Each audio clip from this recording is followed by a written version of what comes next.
Yes hello friends, कैसे हैं आप। आशा करता हूं आप अच्छे होंगे, आपके घर पर सब अच्छे होंगे। आज मैं हिस्ट्री एमसीक्यू टेस्ट सीरीज का 12वां हिस्सा लेके आया हूं, पार्ट 12 लेके आया हूं। मैं ये MCQ test series Hindi English दोनों में ले रहा हूं। ये किसी भी कम्पिटेटिव एग्जाम के लिए लाभदायक है।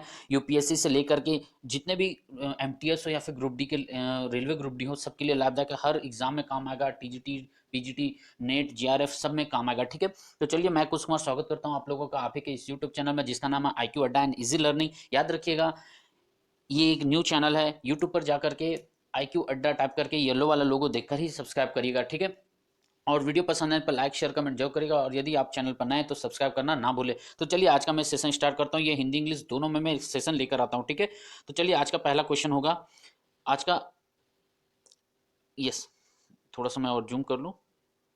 ओ, चलिए आज का पहला क्वेश्चन है, निम्नलिखित में से सही वाक्यों का चयन करें। आपके पास पहला दो वाक्य दिए गए हैं। पहला वाक्य है, विजयनगर साम्राज्य का सैनिक विवाह कदाचार कहलाता था।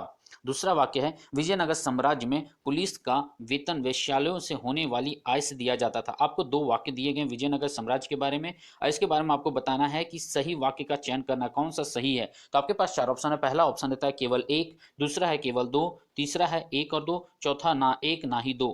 तो क्या होगा इसका आंसर। विजयनगर साम्राज्य का सैनिक विभाग कदाचार कहलाता था, और दूसरा कहता है विजयनगर साम्राज्य में पुलिस विभागों का जो वेतन दिया था वो वेश्यालयों का जो आय होता था वहां से दिया था। तो इसका आंसर क्या होगा। केवल एक, केवल दो, एक दो ना और दोनों में कोई नहीं। क्या होगा इसका आंसर। देखिए इसका आंसर होगा ऑप्शन सी, दोनों। याद रखिएगा, ए और बी दोनों होगा इसका आंसर। ठीक है, ऑप्शन सी जाएगा इसका आंसर। अब देखिए इसके बारे में थोड़ा सा मैं जानकारी देता हूँ। सबसे पहली बात उठता है कि सैन्य विभाग के बारे में, मतलब विजयनगर साम्राज्य के सैन्य विभाग के बारे में ये सारी जानकारी हमें मिलती कहाँ से। याद रखिएगा, विजयनगर साम्राज्य में अब्दुल रजा एक यात्री आता है। ठीक है, उसके उसने जो भी विवरण दिया है उसी विवरण से उन्हीं के द्वारा बताए गए लिखे गए पुस्तकों से हमें इसके बारे में जानकारी मिलती है। विजयनगर साम्राज्य में सैनिक विभाग में पैदल, अश्वरोही और हाथी जैसे सैनिक होते थे। ठीक है, एक और बात उठता है कि ये जो कदाचार जो कहलाया है विभाग, कदाचार कहलाता है सैनिक विभाग, उसके अधिकारी को क्या कहा जाता था। ये हमेशा पूछा जाता सवाल है, एकदम लिख कर रख लीजिए, स्क्रीनशॉट ले लीजिए। ठीक है, तो कदाचार जो होते थे सैनिक विभाग, उसके अधिकारी को दंड नायक कहा जाता था। याद रखिएगा, दंड नायक कहा जाता था। अब थोड़ा सा मैं बताता हूँ विजयनगर साम्राज्य कब बना। तो हरिहर बुक्का नाम करके दो भाई थे, पहले जो इस्लाम धर्म होते हैं फिर हिंदू धर्म में आते हैं। उन्होंने 1336 ईस्वी में विजयनगर साम्राज्य की स्थापना करते हैं, और विजयनगर साम्राज्य में चार राजवंश खास करके रहे थे। ठीक है, चलिए तो आगे चलते हैं। इतने सारे मैंने कंटेंट बता दिया, एक क्वेश्चन के बदले 5-6 क्वेश्चन आप बना सकते हैं। ठीक है, अगला चलते हैं। क्वेश्चन नंबर 12 क्या कहता है। क्वेश्चन नंबर 12 कहता है, कौटिल्य किसका प्रधानमंत्री था। आपके पास चार ऑप्शन है। पहला ऑप्शन कहता है चंद्रगुप्त द्वितीय, दूसरा चंद्रगुप्त मौर्य, तीसरा अशोक, चौथा इनमें से कोई नहीं। तो इसका आंसर क्या होगा। कौटिल्य किसका प्रधानमंत्री था। चंद्रगुप्त द्वितीय, चंद्रगुप्त मौर्य, अशोक, इनमें से कोई नहीं। क्या होगा इसका आंसर। एक, दो, तीन, चार में इसका आंसर क्या होगा, जल्दी बताएंगे कोई। देखिए इसका आंसर होगा ऑप्शन दो, चंद्रगुप्त मौर्य। अब सब ने जान, ये कॉमन सा आंसर है, लड्डू सा क्वेश्चन, लेकिन फिर भी थोड़ा सा मैं बताता हूँ। देखिए चंद्रगुप्त मौर्य कहाँ से आया, और ये कौटिल्य उसका प्रधानमंत्री कैसे। देखिए घनानंद साम्राज्य, घनानंद था जो नंदवंश का साम्राज्य का अंतिम शासक। उन्होंने एक साधु ऋषि का अपमान किया था, उसका ही नाम था चाणक्य, कौटिल्य। ठीक है, उसने प्रतिज्ञा की थी कि मैं इस वंश का सर्वनाश कर दूंगा। ठीक है, बर्बाद कर दूंगा। उन्होंने कसम खाए थे, प्रतिज्ञा लिए थे। तो एक समय की बात है कि जब वो किसी रास्ते पर जा रहे थे, तो एक छोटा सा बच्चा एक्टिंग कर रहा था राजा महाराजा का। उसकी एक्टिंग इतनी अच्छी थी, उससे ये चाणक्य प्रभावित हुए। ठीक है, और उन्होंने सोचा और उन्होंने माना कि मैं इसी को अपना शिष्य बनाऊंगा। ठीक है, ये शिष्य बड़ा होकर ही चंद्रगुप्त बनता है। ठीक है, और इसी के मदद से चंद्रगुप्त ही चाणक्य की मदद से, कौटिल्य की मदद से नंद वंश का सर्वनाश करता है, खत्म करता है, और मौर्य वंश की स्थापना करता है। और इस चंद्रगुप्त का महामंत्री कौटिल्य बनता है, चाणक्य बनता है। याद रखिएगा। ठीक है, और मौर्य वंश मतलब ये चंद्रगुप्त मौर्य का जो टाइम पीरियड रहता है वो 223 से लेकर 298 ईसा पूर्व तक रहता है। याद रखिएगा। ठीक है, आगे चलते हैं। क्वेश्चन नंबर 13 क्या कहता है, देखते हैं। क्वेश्चन नंबर 13 कहता है, निम्नलिखित में से किसने सुदर्शन झील का निर्माण करवाया था। आपके पास चार ऑप्शन है। पहला ऑप्शन है चंद्रगुप्त प्रथम, दूसरा ऑप्शन है पुष्यगुप्त वैश्य, तीसरा ऑप्शन है समुद्रगुप्त, चौथा ऑप्शन है चंद्रगुप्त द्वितीय। तो क्या होगा इसका आंसर, क्या होगा? सुदर्शन झील किसने बनाया था? याद रखिएगा ये दोनों गुप्त से आ रहे हैं, ठीक है, तो गड़बड़ मत करिएगा आंसर में। इसका कौन बनाया था? सुदर्शन झील। देखिए इसका आंसर होगा दो, ऑप्शन बी, पुष्यगुप्त वैश्य। पुष्यगुप्त ही बहुत जगह मिलेगा आपको लिखा हुआ, लेकिन पुष्यगुप्त वैश्य भी। देखिए इसके बारे में थोड़ा सा मैं जानकारी देता हूँ, ठीक है। सुदर्शन झील का निर्माण आखिर क्यों किया होगा, थोड़ा सा कॉन्सेप्ट माइंड में आता है। तो सुदर्शन झील का निर्माण और किसने किया था, ठीक है। देखिए जब चंद्रगुप्त मौर्य शासन काल में था तो इनका तो साम्राज्य पूरा अच्छे खासे क्षेत्रों में फैला हुआ था। तो पश्चिम तरफ में, पश्चिम साइड में सौराष्ट्र तक फैला हुआ था, सौराष्ट्र जो आज गुजरात में, ठीक है। तो सुदर्शन जो चंद्रगुप्त मौर्य थे उनका साम्राज्य तो सौराष्ट्र में था, तो वहां के एक राज्यपाल थे जिनका नाम था पुष्यगुप्त। इन्होंने ही, पुष्यगुप्त ने ही, मतलब सौराष्ट्र प्रांत के राज्यपाल पुष्यगुप्त ने ही सुदर्शन झील का निर्माण करवाया था। अब क्यों करवाया था निर्माण, ये बात उठता है। तो याद रखिए पश्चिम मतलब सौराष्ट्र में उधर बहुत शुरू से ही मौसम, आज के था में थार डेजर्ट वगैरह पड़ता है, डेजर्ट एरिया है ना, गर्मी वगैरह पड़ता है। तो ये भी एक हिंट लिया जाता है आज के पॉइंट ऑफ व्यू से। लेकिन पहले वाले पॉइंट ऑफ व्यू से क्या है कि पश्चिम भारत में सिंचाई की सुविधा के लिए सुदर्शन झील का निर्माण करवाया था। याद रखिएगा सिंचाई के लिए, हमेशा ऑप्शन में पूछ देता है, ठीक है। आगे चलते हैं, क्वेश्चन नंबर 14 क्या कहता है वो देख लेते हैं। क्वेश्चन नंबर 14 कहता है निम्नलिखित में से सही वाक्यों का चयन करें, ठीक है। ये सारे मैं प्रीवियस ईयर क्वेश्चन उठा रहा हूँ, public service commission UGC net के, ठीक है। तो क्वेश्चन फिर से दो वाक्य दिया गया आपको। पहला वाक्य कहता है उपनिषद का अर्थ है समीप आकर बैठना, ठीक है। और दूसरा वाक्य दिया है तो उपनिषद को वेदांता भी कहा जाता है, वेदांता भी कहा जाता है, ठीक है। तो इसका आंसर क्या होगा जल्दी से बताइएगा। आपके पास चार ऑप्शन है, पहला ऑप्शन है एक और दो, दूसरा ऑप्शन है केवल एक, तीसरा ऑप्शन है केवल दो, चौथा ऑप्शन है ना एक और ना ही दो। तो इसका आंसर क्या होगा, देखिए इसका आंसर होगा ऑप्शन एक, एक और दो दोनों। अब देखिए उपनिषद के बारे में थोड़ा सा मैं जानकारी देता हूँ। देखिए उपनिषद क्या है, जिस तरह हमारे वेद ग्रंथ वगैरह हैं तो वेद चार थे, तो उसी तरह हमारे जो उपनिषद हैं कुल मिलाकर 108 उपनिषद है, पुराणों की संख्या तो 18 है। याद रखिएगा, सब छोटा छोटा क्वेश्चन पूछ देता है, ठीक है। अब देखिए उपनिषद का अर्थ है समीप आकर बैठना। पहले समय में लिखने पढ़ने का व्यवस्था वैसा कुछ था नहीं, तो ऋषि मुनि क्या करते थे अपने शिष्यों को अपने पास बैठा कर ही श्लोकों का वेदों का अध्ययन कराते थे। वो बोलते थे, सामने वाले सुनते थे और उसका अध्ययन करते थे। पहले रोट लर्निंग का ज़्यादा मेथड चलता था। आप ग्रामर ट्रांसलेशन मेथड पढ़िएगा पैडागोजी में, इंग्लिश पैडागोजी में, तो आपको पता चल जाएगा, ठीक है। तो उपनिषद का अर्थ होता है समीप आकर बैठना। अच्छा, उपनिषद को वेदांता भी कहा जाता है। अब बात होता है कि उपनिषद टोटल कुल मिला के 108 है, लेकिन उनमें 10 प्रमुख हैं। याद रखिएगा 10 प्रमुख उपनिषद हैं। कौन कौन है, जैसे कि ईशा था, केन है, कंठ है, ठीक है, मांडुक्य है, तैत्रेय है, ऐत्रेय है, छंदोग्य है, बृहदरण्य है, कौतिस्की है, मुंडक है, प्रश्न है। ये सारे मिलाकर के 10 मुख्य उपनिषद है, ठीक है।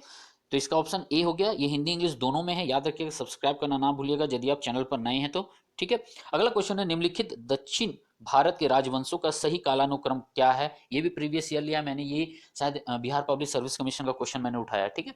तो 4 पॉइंट दिया गया है, दक्षिण भारत के राजवंशों का सही कालानुक्रम दिखाना है। तो पहले कौन आया था, इट मीन्स वो कह रहा है, ठीक है। तो पहला है पॉइंट में कहता है कि बादामी चालुक्य, दूसरा है मदुरा के पांडुक्य, तीसरा है कांची के पल्लव। तो क्या होगा, आपके पास 4 ऑप्शन है। पहला ऑप्शन कहता है 1 2 3, दूसरा ऑप्शन कहता है 2 3 1, तीसरा ऑप्शन कहता है 1 3 2, चौथा ऑप्शन कहता है 3 2 1। तो इसका आंसर क्या होगा जल्दी से बताइएगा। चलिए मैं बताता हूं, इसका आंसर होगा ऑप्शन सी 1 3 2, ठीक है। पहले आते हैं बादामी के चालुक्य वंश आते थे, फिर आते हैं कांची के पल्लव वंश आते हैं, फिर बाद में मदुरा के पांड्य वंश आते हैं, ठीक है, याद रखिए। अच्छा, अब ये कहाँ से, देखिए दक्षिण भारत, कौन सा दक्षिण भारत, देखिए कहाँ का क्षेत्र है ना। 6ठी से 8वीं सदी तक दक्षिण भारत का इतिहास एक अलग इतिहास रहा है। यहाँ खास करके विजयनगर एम्पायर के बारे में भी आप पढ़ा होगा, ठीक है, आपने पढ़ा होगा। तो दक्षिण भारत में 6ठी से 8वीं शताब्दी तक 3 राज्य थे और 3 राजवंश थे। ये बड़ा हिट रहे थे, और हिट रहने का रीजन ये कि वो पूरा फैले हुए थे।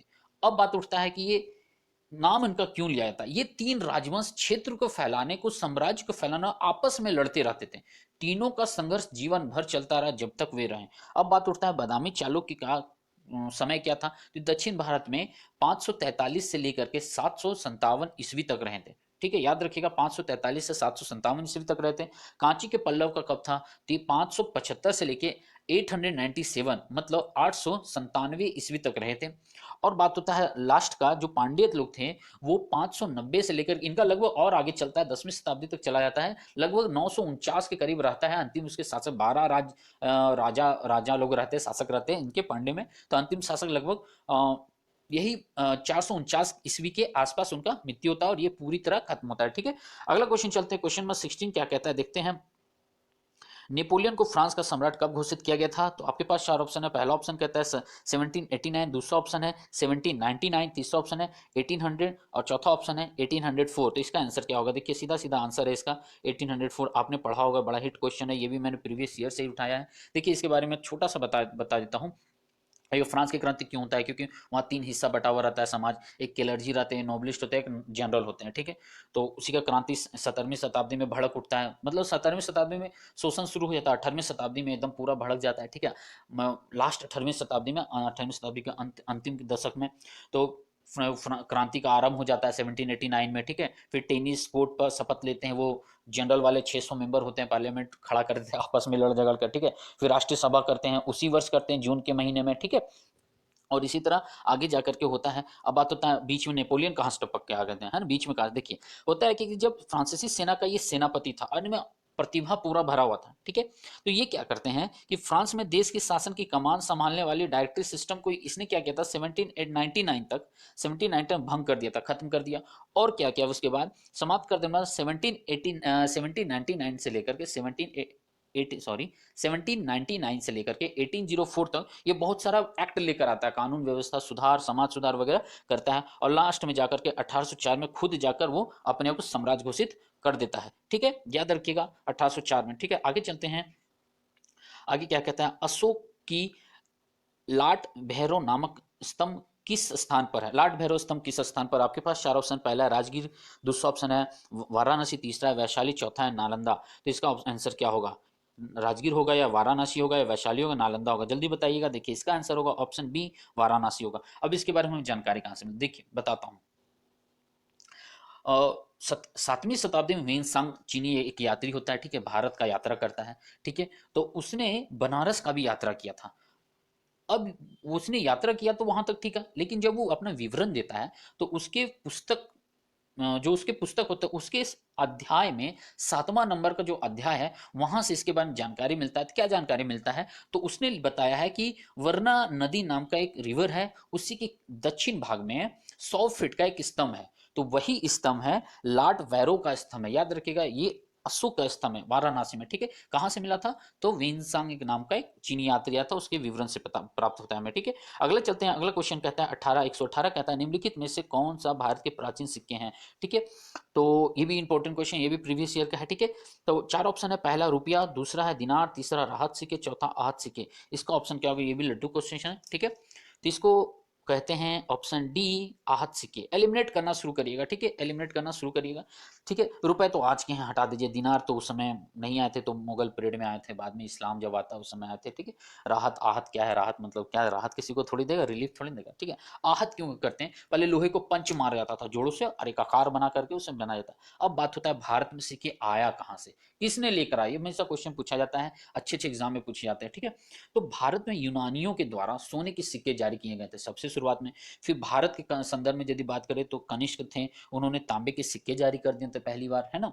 अब खास करके कौन कौन से धातु का प्रयोग होता था उस समय? तो याद रखिएगा सोने का, चांदी का, तांबे का और शीशे का। याद रखिएगा सोने, चांदी, तांबे, शीशे का प्रयोग खास करके होता था उस समय। ठीक है, तो कौन लेके आया था? यूनानियों लेके आया था, कनिष्क ने पहला सिक्का जारी किया था भारत में। ठीक है, आगे चलते हैं। क्वेश्चन नंबर 19 कहता है, इंग्लिश वाले वीडियो पॉज करके पढ़ लीजिएगा, मैं हिंदी में पढ़ा देता हूँ, क्योंकि इंग्लिश, हिंदी वाले को इंग्लिश पढ़ देने से उसको थोड़ा दिक्कत होता है। इंग्लिश वाले तो हिंदी पढ़ ही सकते हैं, आप भारतीय इंडियन है, हिंदी तो पढ़ना आना चाहिए आपको। ठीक है, तो अगला क्वेश्चन है 119 कहता है खरोष्टी लिपि कैसे लिखी जाती है? आपके पास चार ऑप्शन है। पहला ऑप्शन कहता है ऊपर से नीचे, दूसरा ऑप्शन कहता है नीचे से ऊपर, तीसरा ऑप्शन कहता है दाएं से बाएं, चौथा ऑप्शन कहता है बाएं से दाएं। तो क्या होगा इसका आंसर? जल्दी से बताइएगा। ऊपर से नीचे, नीचे से ऊपर, दाएं से बाएं, बाएं से दाएं, कैसे लिखी जाती है? तो देखिए इसका आंसर सीधा सीधा है एकदम, बाएं से दाएं। ठीक है, याद रखिए लेफ्ट से राइट होता है, इसमें कोई ज्यादा तामझाम नहीं करना है। ठीक है, अब ये कहाँ से आया है कहाँ से नहीं आया, ये आपका होमवर्क है, आप बताइएगा खुद से कहाँ से आया है, ठीक है। मैं अभी हिंट उंट कुछ नहीं दूंगा, ओ मैंने हिंट डाल दिया नीचे, चलिए देख लीजिए, मैंने हिंट डाल दिया नीचे, ठीक है। भारत के पश्चिम उत्तर क्षेत्रों में प्रचलित यह लिपि दाएं से बाएं लिखी जाती थी, ठीक है। कहाँ पर, पश्चिम उत्तर में, ठीक है। इसे विदेशी उद्यम लिपि यानी अरमाइक सीरियाई लिपि से विकसित माना जाता है। ये कहाँ से विकसित माना जाता है, तो अरमाइक सीरियाई लिपि से माना जाता है। कुल मिलाकर 37 वर्णों वाली इस लिपि में कुल मिलाकर 37 वर्णों वाली इस लिपि में स्वर्णों का अभाव था। यहाँ तक कि मात्राएं संयुक्त अक्षर भी नहीं मिलते हैं। सम्राट अशोक ने शाहबाजगढ़ या मानसेहरा अभिलेख में खरोष्टी लिपि का उल्लेख किया है, प्रयोग किया है, लिखवाया है, जो कही है, ठीक है। ये जो कंटेंट मैंने दिया है याद रखेगा, यहीं से घुमा फिरा क्वेश्चन पूछेगा, जैसे खरोष्टी लिपि और इंसेंट हिस्ट्री का जो क्वेश्चन बनाता है खरोष्टी लिपि से, यहाँ से दे 10 क्वेश्चन में 6 बार या 7 बार जो पूछ देता है, ठीक है। तो याद रखिएगा, ठीक है। अगला क्वेश्चन चलते हैं, क्वेश्चन नंबर 120, लिप्जिंग का युद्ध कब हुआ था। आपके पास 4 ऑप्शन है। पहला ऑप्शन होता है अक्टूबर 1804, दूसरा है अक्टूबर 1809, तीसरा है अक्टूबर 1813, चौथा ऑप्शन है अक्टूबर 1815, ठीक है। तो अक्टूबर 1804 होगा, अक्टूबर 1809 होगा, 1813 होगा, 1805 होगा। तो इसका आंसर क्या है, जल्दी से बताएगा, लिप्जिंग का युद्ध कब हुआ था। देखिए इसका आंसर है ऑप्शन सी 1813। अब लिप्जिंग का युद्ध किस किस के बीच हुआ था, क्यों हो गया था, है ना। देखिए ये वापस चलते हैं हम लोग, मैं अभी जस्ट मैंने बताया था फ्रांस की क्रांति के बाद, तो जब नेपोलियन 1804 में जब सम्राट बनता है, ठीक है, तो 1805 में ऑस्ट्रिया, 1806 में प्रशा, 1807 में रूस जिसको रशिया भी कहते हैं, ठीक है, सबको पराजित करता है, ठीक है। ये अपना साम्राज्य धीरे धीरे फैला लेता है, हिट हो जाता है अपनी जगह पर। लेकिन एक समय क्या आता है, लास्ट लास्ट में यूरोप के जो मित्र राष्ट्र होते हैं,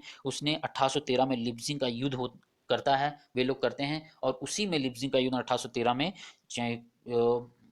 नेपोलियन बोनापार्ट की हार होती है, ठीक है। फिर वो भाग जाता है, ठीक है। आगे बात की बात है, अगले क्वेश्चन में जब लेके आऊंगा और डिटेल में धीरे धीरे सब कुछ बताता जाऊंगा, ठीक है। चलिए तो आज इतना ही है, मैं कोशिश कर रहा हूँ धीरे धीरे सब कुछ डिटेल समझाते रहो। Thank you very much. Video पसंद है तो लाइक शेयर कमेंट जरूर करिएगा। ये आपका चैनल है, आपके लिए मैं काम कर रहा हूँ, आपके भविष्य के लिए मैं काम कर रहा हूँ। आप चैनल पर यदि नए तो सब्सक्राइब करना ना भूले, ठीक है। सब्सक्राइब करके बेल आइकन दबाइएगा, ताकि मैं कोई भी क्लासेस लूँ आपके पास नोटिफिकेशन जरूर पहुंचे। Thank you very much. घर पर रहिए, सुरक्षित रहिए, बड़ों से आशीर्वाद लेते रहिए, छोटों को प्यार देते रहिए। धन्यवाद, फिर मिलता हूँ। जय हिंद,